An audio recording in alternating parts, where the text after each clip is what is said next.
Hello programmers, आज हम सीखेंगे एरे। तो चलिए शुरू करते हैं। An array is a collection of element of the same type stored in a continuous memory access by an index starting from zero. तो एरे क्या होता है? Array same type of elements होते हैं। सेम टाइप एलिमेंट का मतलब हुआ या तो हो सकते हैं इंटीजर टाइप के, या तो फ्लोट टाइप के, या फिर कैरेक्टर टाइप के। ओके। और कॉन्टिग्यूअस मेमोरी का क्या मतलब होता है? फिगर में देखिए, एरे में स्टोर किया गया है 2, 4, 10, 5, 15, 3। इन जो एलिमेंट जो स्टोर किए गए इसमें कोई गैप नहीं है, ठीक है। और ये गैप नहीं है, इसी को कहते हैं कॉन्टिग्यूअस मेमोरी। मतलब without any gap storing the value, that is called contiguous memory. Okay. Access by an index starting from zero.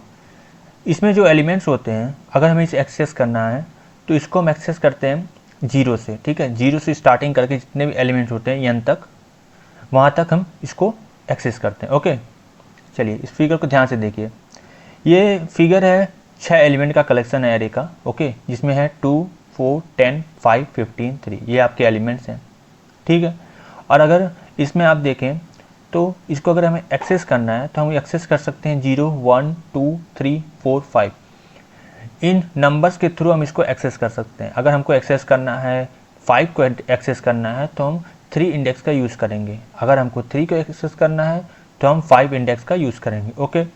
और इसमें कॉन्टिग्यूअस मेमोरी लोकेशन यूज़ किया गया, जैसे कि मैंने आपको बताया। ओके। अब देखते हैं क्या क्या टाइप्स होते हैं एरे के। एरे के पूरे 3 टाइप होते हैं। एक होता है 1 डायमेंशनल, एक होता है 2 डायमेंशनल, एक होता है मल्टी डायमेंशनल। तो देखिए, इसके वर्ड से हमें पकड़ना है। 1 डायमेंशनल का मतलब होता है एक एक्सेस में, चाहे मतलब कि एक्स एक्सिस। ओके। और 2 डायमेंशनल का मतलब होता है 2 एक्सेस में, एक्स और वाई। मल्टी डायमेंशनल का मतलब होता है एक्स, वाई, जेड। ओके, ठीक है। चलिए, तो 1 डायमेंशनल क्या होता है? 1 dimensional a simple list of element. इसमें क्या होता है, जो एलिमेंट्स होते हैं सेम टाइप के, वो जनरली ऐसे स्टोर किए जाते हैं, ठीक है। चलिए इसका हम एग्जांपल देख लेते हैं।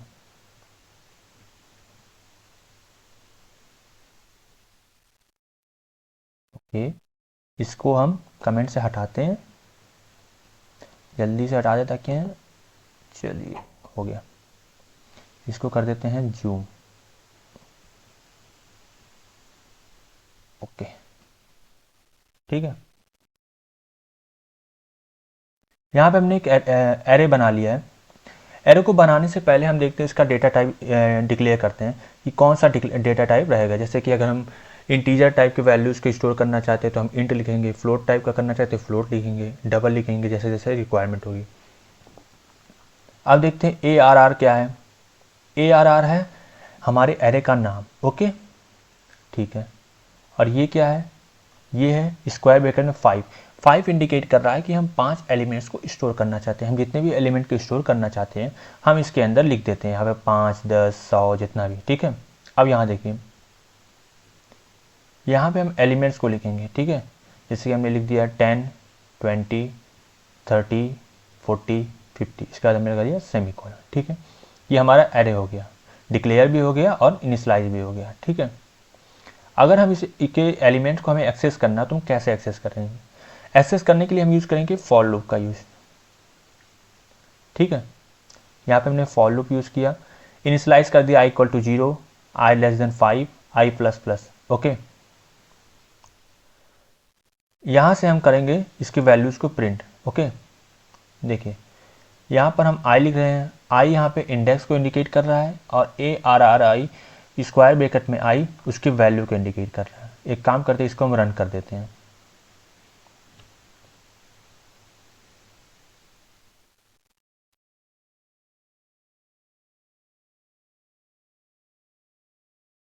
एक मिनट।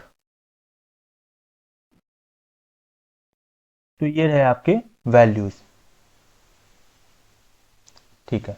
तो एलिमेंट एट इंडेक्स, ओके। पहले हम जीरो से शुरू कर रहे हैं। यहाँ पे देखिए इनिशियलाइजेशन जीरो से हुआ है, 0 5 से लेस है तो अंदर आ जाएगा। तो यहाँ पे 0 और A R are I 0 print हो जाएगा। ए आर आई 0 क्या है? 10 है, ठीक है। तो यहाँ पे 10 प्रिंट हो गया, देखो यहाँ पे 10, ठीक है। अब यहाँ पे आई की वैल्यू इंक्रीज हो जाएगी, 1 हो जाएगा। 1 5 से छोटा है, हाँ छोटा है। फिर यहाँ पे हम वैल्यू प्रिंट करा देंगे 1 और ए आर आर 1 की वैल्यू प्रिंट करा देंगे। तो यहाँ पे कितना ही आ जाएगा, यहाँ पे 20 आ जाएगा। ठीक है, इसी तरह अब फिर आई की वैल्यू इंक्रीज हो जाएगी। आई की वैल्यू कितनी हो जाएगी, आई की वैल्यू 2 हो जाएगी। अब फिर से हम कंडीशन को चेक करेंगे, अगर 2 लेस देन 5 यहाँ सही है, फिर यहाँ पे 2 प्रिंट हो जाएगा, ए आर आर 2 की वैल्यू प्रिंट हो जाएगी। ए आर 2 की वैल्यू क्या है 30। इसी तरह ये प्रिंट होता जाएगा और हमें सारे एलिमेंट्स मिल जाएंगे जो कि हैं 10, 20, 30, 40 एंड 50। एक बात और, वन डायमेंशनल एरे का ही यूज़ करेंगे। अगर हम बेसिक लेवल पर सी की बात करें तो हम वन डायमेंशनल एरे का यूज़ करते हैं। अगर देखा जाए 2 डायमेंशनल यूज हो जाते हैं, लेकिन मल्टी डायमेंशनल ना के बराबर यूज होते हैं। इस बात का ध्यान दीजिएगा। इसको हम कमेंट कर देते हैं।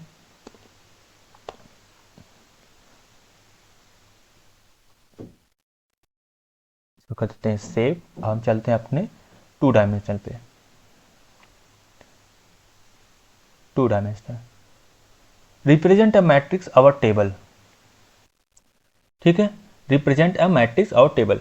मैट्रिक्स किस फॉर्मेट में होता है, मैट्रिक्स हमारे एक्स और वाई के फॉर्मेट में होता है। ठीक है, तो हम इस एरे में हम एक्स और वाई के रूप में अपने एरे को स्टोर करते हैं। ठीक है, 2 डायमेंशन में बात करें। टेबल को भी देखिए, टेबल क्या होता है, एक्स एक्सेस में होता है, वाई एक्सेस में होता है, उसी की बात कर रहे हैं हम इसमें 2 डायमेंशन एरे में। ठीक है, चलिए हम इसका एग्जाम्पल देख लेते हैं। इसको एक्सेस कैसे कहते हैं, इसमें कैसे डेटा को स्टोर करते हैं। इसको कर देते हैं नॉन कमेंट।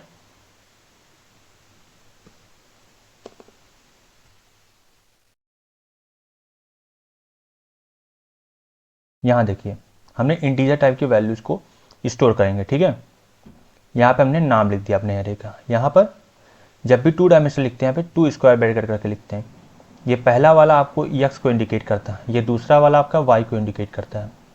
इस तरह से हम लिखते हैं, इसमें वैल्यूज़ को इस तरह लिखते हैं। देखिए, यहाँ पे पहले वाले में लिखेंगे 1 2 3, कॉमा लगा देंगे, और यहाँ पे 4 5 6। ओके, अब हम इसके वैल्यूज़ को एक्सेस कैसे करते हैं ये देखते हैं। एक्सेस करने के लिए नेस्टेड फॉर लूप का यूज़ करते हैं। नेस्टेड फॉर लूप का मतलब होता है एक फॉर लूप के अंदर एक और फॉर लूप। ठीक है, यहाँ देखिए, एक फॉर लूप हो गया और दूसरा वाला दूसरा फॉर लूप हो गया। ठीक है, इसमें हमने इनिशियलाइजेशन कर दिया i = 0, i <2, i++।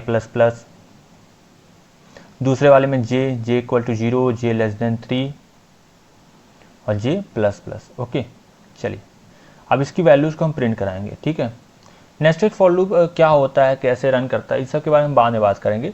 जब हम इसके मतलब इस पे रिलेटेड हम जब प्रॉब्लम सॉल्व करेंगे, वहाँ पर हम जब प्रॉब्लम्स देखेंगे तो वहाँ पर नेस्टेड फॉर लूप का यूज होगा। ठीक है, इसलिए परेशान नहीं होना। अभी के लिए बस ऐसे देख लीजिए। ठीक है, कि क्या हो रहा है। ठीक है, कैसे रन होता है देख लेते तब भी थोड़ा सा। 0 और 0 पहला होगा, यहाँ पे 0 0 0 0 यहाँ पे आ जाएगा। ठीक है, यहाँ पे मैं आपको रन करा देता हूँ ताकि थोड़ा आसानी से समझ आएगा। मैंने सेव नहीं किया था, अब रन करा देता हूँ। ये देखिए, एलिमेंट एट 0 0। ठीक है, यहाँ पे आ गया 0 0 पे 1 1 क्या है, 1 यहाँ पे देखिए, ये रहा आपका 1। ओके, इसको थोड़ा सा, ठीक है, ये बस।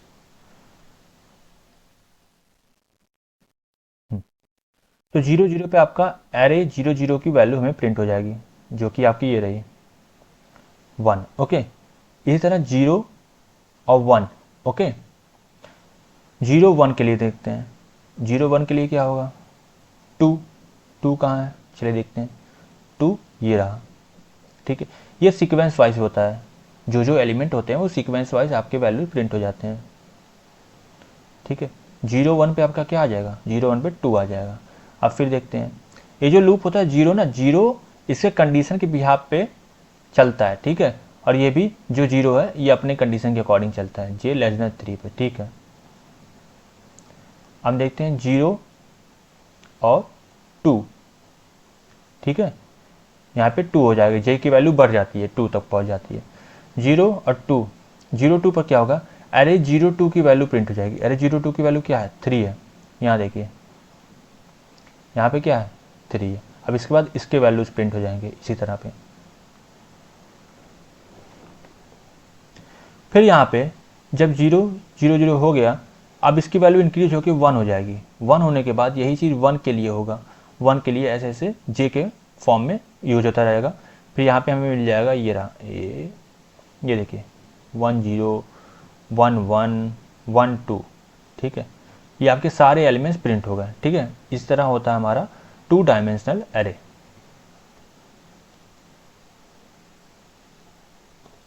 इसको कर लेते हैं कमेंट। अब जल्दी से चलते हैं अपने मल्टी डायमेंशनल पे।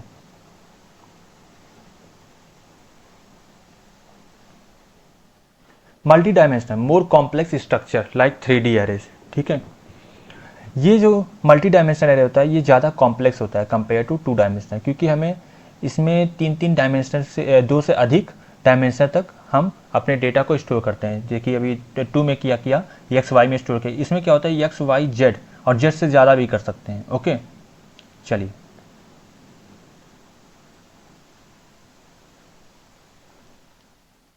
जो कर लेते हैं कमेंट, ये कर लेते हैं comment I mean non comment. और ये है आपके एलिमेंट्स।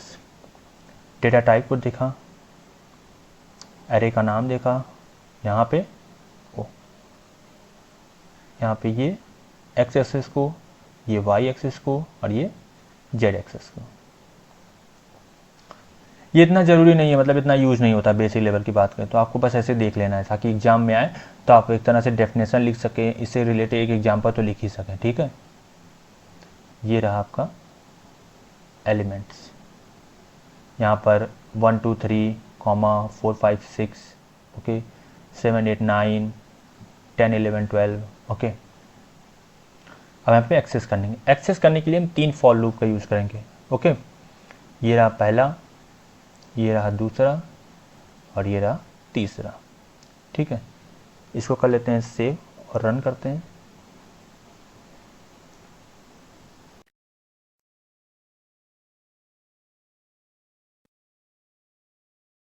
ये देखिए हमारे सारे वैल्यूज मिल गए एलिमेंट ऐड करके, ठीक है। तो यहाँ पे क्या होगा, ये जो 0 है 0<2 करके पूरा सारे के सारे जो जे है और के सबके लिए प्रिंट हो जाता है। कि यहाँ पे 0 0 0 0 0 0 1 0 0 2 0 1 0, ठीक है,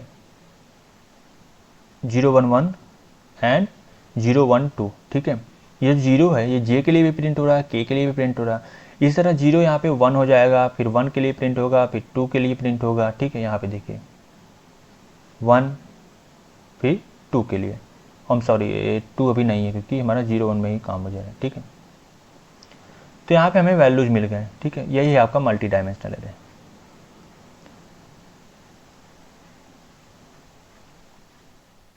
चलिए अब देख लेते हैं हमारे एडवांटेजेस क्या हैं एरेज में। एग्जाम में अक्सर पूछा जाता है, एरे जब पूछा जाएगा तो एरे में अगर एडवांटेज डिफरेंशियल लिख देंगे तो ज़्यादा सही रहेगा, क्योंकि मार्क्स ज़्यादा होते हैं ना, 10 मार्क्स के अक्सर आते हैं।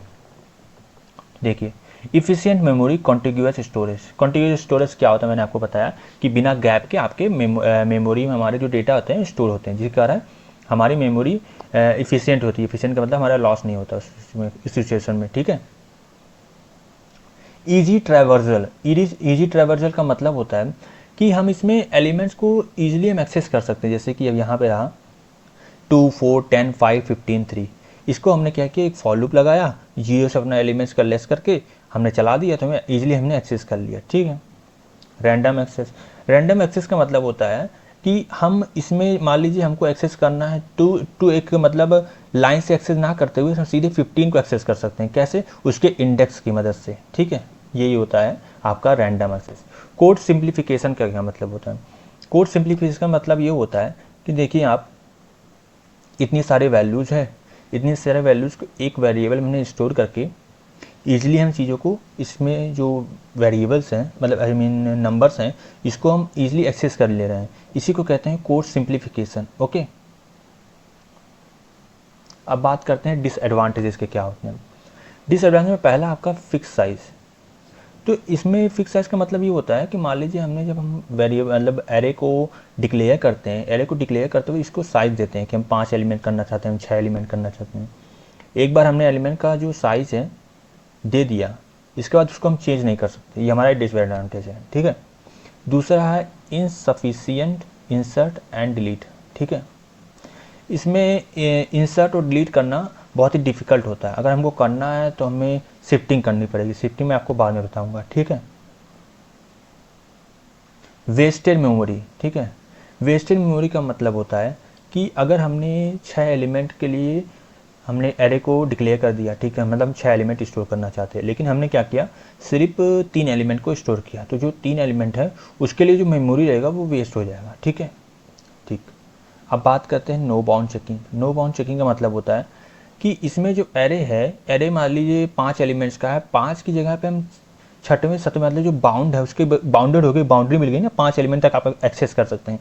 लेकिन इसमें क्या होता है ना कि अगर आप आउट ऑफ बाउंड भी जाते हैं, इंडेक्स की जो आउट ऑफ बाउंड भी वैल्यू चली जाती है, तो इसमें बाउंडेड चेकिंग भी नहीं होती है। ठीक है, no bounded checking. Thank you guys, ये ख़त्म हुआ आपका एरे। तो कोड नोट्स आपके कमेंट्स में दिए गए हैं। लाइक कीजिए, शेयर कीजिए, सब्सक्राइब कीजिए, एंड सब्सक्राइब करने के बाद नोटिफिकेशन बेल आइकन को जरूर दबाइए। Thank you for watching this video guys, bye bye.